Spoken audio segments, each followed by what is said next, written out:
what you do. Well, thanks everybody for coming here tonight. This is unfortunately my house. We're a 3R insurance agency. We're a local independent insurance agency, Father Son's team. A little bit of background on this. Unfortunately, we had a fire at our house here on July 12th. That was the cause of it. Don't grill hamburgers and don't forget to turn on the gas grill. Not a good thing. So I thought we'd kind of just go through, because many people want to know what the insurance is, how much insurance is like and how it pays. And not many people, unfortunately, don't have to experience a large loss like we were going through. So we thought we'd kind of share what we've gone through on this large loss and where we're at, and after 6 months today. So it's been fun. Not really. So this is our policy, and the 3R stands for right coverage, right value, right agent. Takes all three to have a good policy in place. Because I can sell you a piece of paper, it says insurance on it. What coverage do you have? How much coverage do you have? How much is it going to pay? So our dwelling policy, we have $460,000 on the dwelling. So there's ways to up that doesn't cost you a lot of money. Our personal property was 230. We had 24 months of loss of use. Loss of use, we're in a house right now paying us, our insurance company is paying us $6,000 a month for the house that we're staying in. That's furnished. So unlimited use amount of money, but it's 24 months. People up in Boulder, a lot of those people had dollar amounts. They're running out of money. And some of them only had 12 months. I've heard there's only like 1 or 2 houses that have been completed in that fire just over a year. So I was talking about increasing our dwelling coverage. So we have an additional replacement cost of 50%. So that's an additional 50% of that $460,000. So we have an additional $230,000 over and above that for the rebuild of the house. And you can see that's our living room, and wonderful job fire did. So adjusters use Xactimate for all claims. It's an industry-wide tool that they all use. The replacement cost of our house is $649,670. We go back a slide. We only have $460,000. That's where that additional replacement cost comes in, and it's going to get us to where we're going to be able to rebuild the house. The actual cash value, because insurance companies pay you on the actual cash value, even though you have replacement cost, they want to make sure that you replace it. There's a picture of our trusses. I did a good job barbecuing them. I call that alligator. So basically, between the 649 and the 531, there's about $117,000 of recoverable depreciation that we have. The initial check from the carrier was $509,000. So we've already eaten into our additional replacement cost on that. Just for the initial check. So, and then we have $230,000 on contents, and the insurance company is slow to come around on that. We've gotten about $70,000 from our contents. We walked out of the house with the clothes on our back. Was an interesting experience. So what they say, what should you do so you get most of your money back for your personal belongings? Are you supposed to take a video, or what are you supposed to do? Well, fortunately, by the grace of God, I had the Marshall fires. I ran through the house taking pictures of everything in the house. I didn't do a super thorough job, but I did a decent enough job to where the adjuster knows what we had in the house of what, so she's going through those pictures, of course. I don't envy her. She's going through all those pictures, trying to figure out what was salvaged, what was trashed, and pay us out on that. So at the least, go through room by room, take a picture of wall by wall by wall, open up each drawer in your dresser or whatever, open up each cabinet and take a picture of that. That way you have some type of record of what you have. That's a good question. There are apps you can pick up. Some are free, some cost. You can find them for your phone, iPad. You can take pictures of each room, and then you actually document some things of what you have of higher value things. And I've also told people, I said, even a quick way is get you a spiral notebook. Oh my gosh, go back to the 70s. But go room by room and just start listing down and just do a 360. What would it cost me to replace this room? And a lot of people, and open up the cupboards in the kitchen. Most people do well in the entertainment room, where the TV is and stuff like that. They don't do so well in the master bedrooms and in the kitchen because everything's behind. It's in the cupboards, it's in the dresser drawers, so on and so forth. So those are the things that people mostly mess up on. Check under the mattress is not insured. Up to $1,000. Yep. So some things we learned from this. So our house was insured at $252 a square foot. We have about 18.5 square feet above ground. We should have been around that $300 a square foot mark. Well, Yes, even your insurance agents are underinsured. so how we came up with that $300 a square foot is we have several contractors in our agency that we insure, and we talked to them and they said 300. The contractor I've hired, he says, man, from ground up, yeah, absolutely. $300 would take care of it. So that's where our starting point is. Now, if you got a small home, it's in Commerce City or in other parts of the Colorado, that is just a 800 square foot house. Yeah, we can lower that amount to a smaller per square footage. Unfortunately, the insurance companies have not kept up. Swift and Marshall has not kept up. Is what we use for our tools to come up with a replacement cost, and unfortunately, those are undervalued by a lot. So And that was even short on ours when we, even after the loss, when we ran it, it was short of what it needed to be. So, ordinance or law coverage, this is an interesting one. So, because we have to do so many upgrades to the house to bring it up to code, we have 10% of that coverage A. So there's what, $47,000 that we have basically for code upgrades. Because the house is older, we should have been higher at 20% or more on that. That's our fault. It's just things get messed down. So our house was built in 71, 50 years old. We had aluminum wiring. Anybody hire an electrician?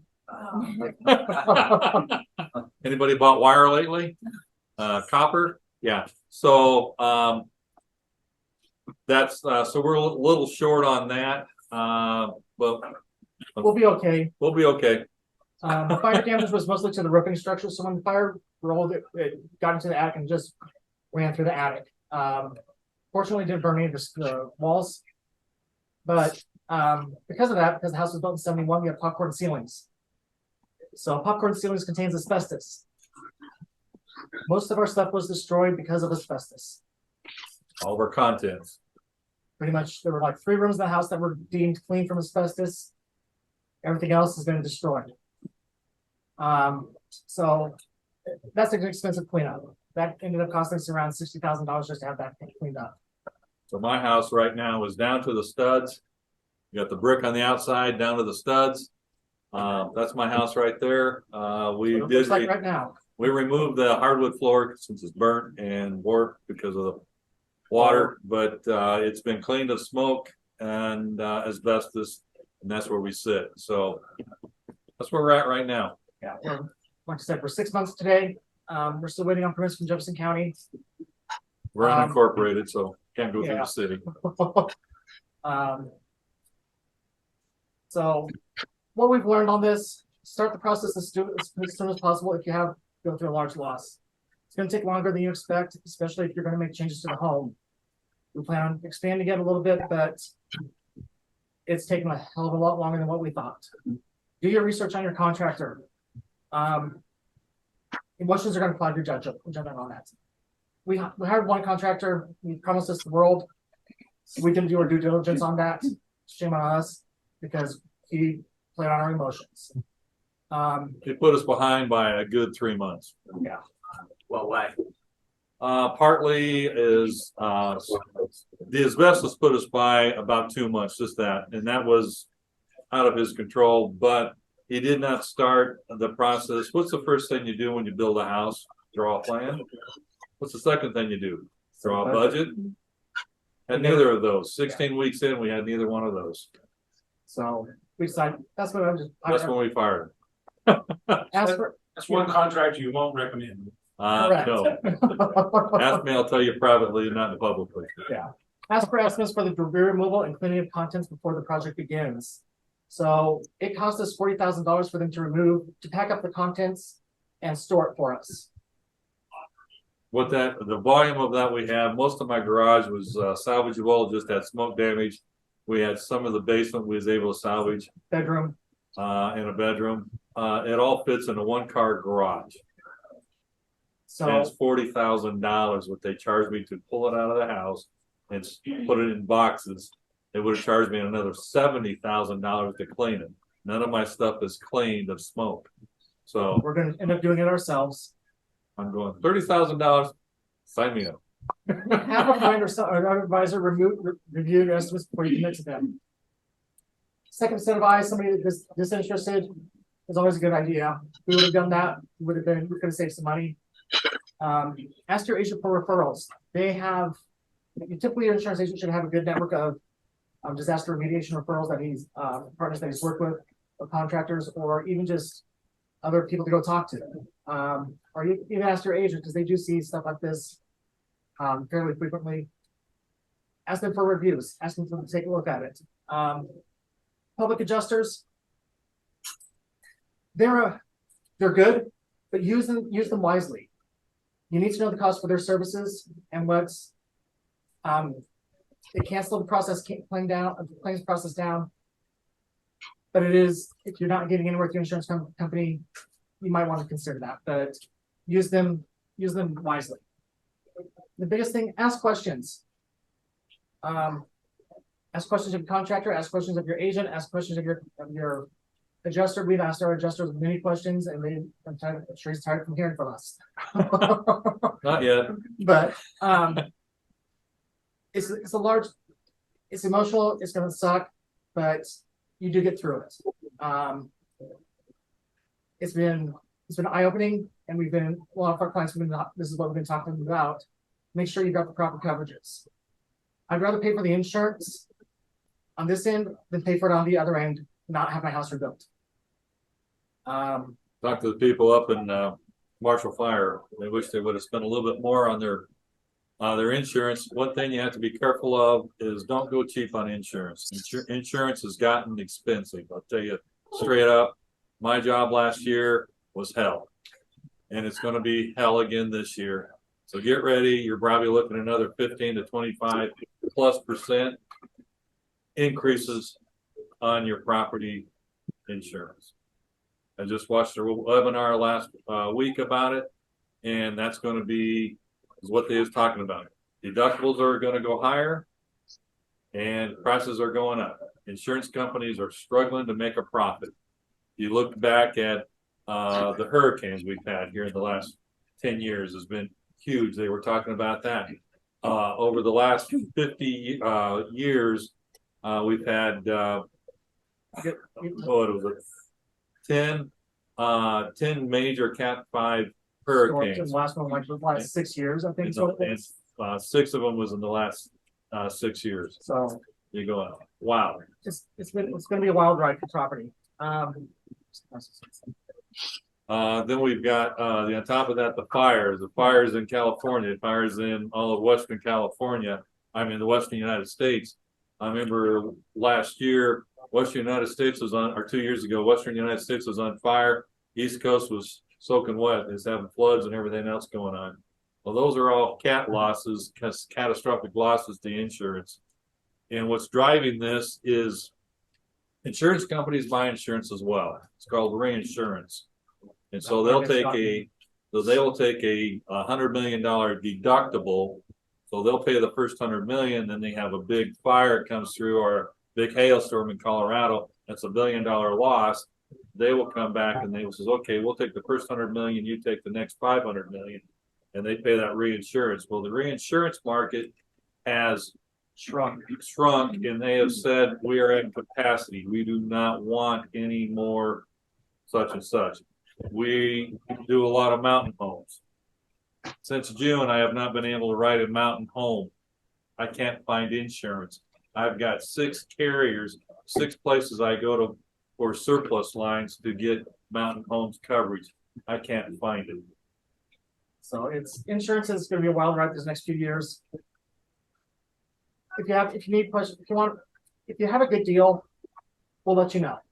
We're more than happy to review your policies, say, hey, this is what you're missing, this is what you're not missing. You've got a good deal, or hey, here's what you might want to consider.